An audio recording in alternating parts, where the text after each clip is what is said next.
Hello நேயர்களே, எல்லாருக்கும் happy Ramanavami. அந்த கடவுள் ராமர் எல்லாருக்கும் ஆரோக்கிய பாக்கியம் கொடுத்து ஹாப்பியாக லைஃப்பில் வைக்கட்டும்னு கேட்டுக்கிறேன். இன்றைக்கி ராமநவமி பிரயுக்தமாக நான் பெருமாள் அம்சಕ್ಕೆ கோசமல்லி பானக்கம் எல்லாம் பண்ணியிருந்தேன் நைவேத்தியத்துக்கு. வாங்க, நான் என்னென்ன பண்ணேன் எப்படி பண்ணேன்னு காட்டி கொடுக்குறேன். காலையில் எழுந்து குளிச்சுட்டு பெருமாளை சந்நிதி எல்லாம் க்ளீன் பண்ணிவிட்டு பெருமாளுக்கு நான் விளக்கு ஏற்றிட்டு அப்புறம் அம்ஷக்கு நான் எல்லாம் ரெடி பண்ணிட்டேன். முதல்ல ராத்திரியே அமுது குத்தின தயிருக்கு நீர் மோர் பண்ணுறதுக்காக ஷில்பின்ருக்கேன். அந்த சர்னரில் ஷில்பிட்டாக்கா நல்லா சேர்ந்த போல் வரும். நல்லா ஒரு நிமிஷம் ஷில்பிட்டு அப்புறமா ஜலம் விட்டுட்டு அதுக்கு நல்லா நீர்க்க மோர் பண்ணிவிட்டு பச்சை மிளகா பின்ன இஞ்சி எல்லாமே இடிச்சுட்டு சேர்த்தா ரொம்ப நல்லா இருக்கும்.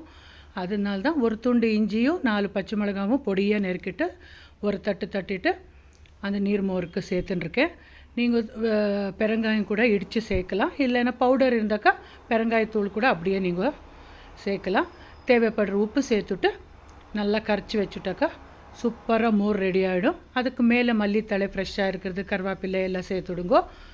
இப்போது மோர் ரெடி ஆகிடுச்சு. நெக்ஸ்ட்டு நான் இங்கே கடலைப்பருப்பு கோசமல்லி பைத்தம் பருப்பு கோசமல்லி ரெண்டும் பண்ணியிருக்கேன். ஒரு அரை மணி நேரம் முன்னையே கடலைப்பருப்பு பைத்தம் பருப்பு ரெண்டும் செப்பரேட் பாத்திரத்தில் ஒரு அரை மணி நேரம் ஃப்ரெஷ்ஷாக நல்லா அலும்பிட்டு ஊற வச்சுட்டு அப்புறம் தண்ணி எல்லாம் வடிச்சுட்டு அதுக்கு கேரட் துருவல் வெள்ளரிக்காய் அதுவும் அவ்வளோதான் பொடி பொடியாக நெருக்கி சேர்த்துட்டு பச்சை மிளகா மல்லித்தழை கருவேப்பிலை பெருங்காயம் தேவைப்படுற உப்பு எல்லாம் சேர்த்துட்டு லாஸ்ட்டில் ஒரே ஒரு ஸ்பூன் எண்ணெய்ச்சு பழத்தை ரசத்தை விட்டுட்டாக்கா சூப்பராக ரெடி ஆகிடும். இப்போ பைத்தம் பருப்பு கொசமல்லிக்கு அதுவும் அவ்வளோதான். ஒரு அரை கப் அளவுக்கு அலம்பிட்டு ஒரு அரை மணி நேரம் முன்னே ஊற வச்சுருந்தேன். பொடியாக நெருக்கின வெள்ளரிக்காய் கேரட் துருவல் பச்சை மிளகா கருவேப்பிலை கொத்தமல்லி எல்லாம் சேர்த்துட்டு தேங்காய் துருவல் 2 கோசமல்லிக்கும் ஃப்ரெஷ்ஷாக இருக்கிற தேங்காய் துருவல் சேர்த்துக்கணும். ஒரு அரை கப் அளவுக்கு சேர்த்துக்கோங்க, சூப்பராக வரும். அப்புறம் தேவைப்படுற உப்பு சேர்த்துட்டு இதுக்கும் அவ்வளோதான். அரை ஸ்பூன் எலுமிச்சை பழம் ரசம் சேர்த்துட்டாக்கா சூப்பராக இருக்கும் டேஸ்ட்டு.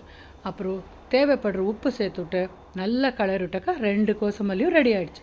இப்போ பானக்கத்துக்கு ஒரு அரை மணி நேரம் முன்னே வெள்ளத்தூளை ஒரு அரை லிட்டர் தண்ணியில் நெஞ்சிருந்தேன். இப்போ அதெல்லாம் நல்லா வடிகட்டி எடுத்துட்டு அதுக்கு சுக்குப்பொடி அப்புறமா ஏலக்காய் பொடி அப்புறம் எலுமிச்சைப்பழம் ஒரு 2-3 எலுமிச்சைப்பழம் ரசத்தை பூஞ்சி எடுத்திருக்கேன்.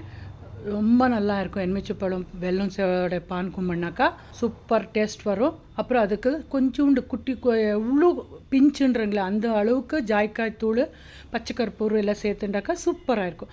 இப்போ நைவேத்தியத்துக்கு வைக்கிறதுக்காக டம்ளரில் வெள்ளி டம்ளரில் பானகம் மோர் கோசமல்லி எல்லாம் ரெடி பண்ணி பெருமாளுக்கு எடுத்துன்னு போய் வச்சுட்டுருக்கேன். நைவேத்தியம் பண்ணியிருக்கேன்.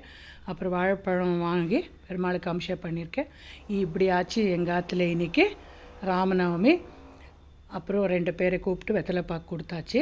ஸோ கண்டிப்பாக எல்லோரும் பெருமாளை நல்லா வேண்டிக்கோங்க. எல்லாரையும் ஆரோக்கிய பாக்கியம் கொடுத்து எல்லாரையும் நல்லா வைக்கட்டும்ன்ட்டு நானும் கேட்டுக்கிறேன், நீங்களும் கேட்டுக்கோங்க. Okay friends, once again happy Ramanavami. Thank you for வாட்சிங் திஸ் வீடியோ. அடுத்த வீடியோவில் சந்திக்கிறேன். பாய்.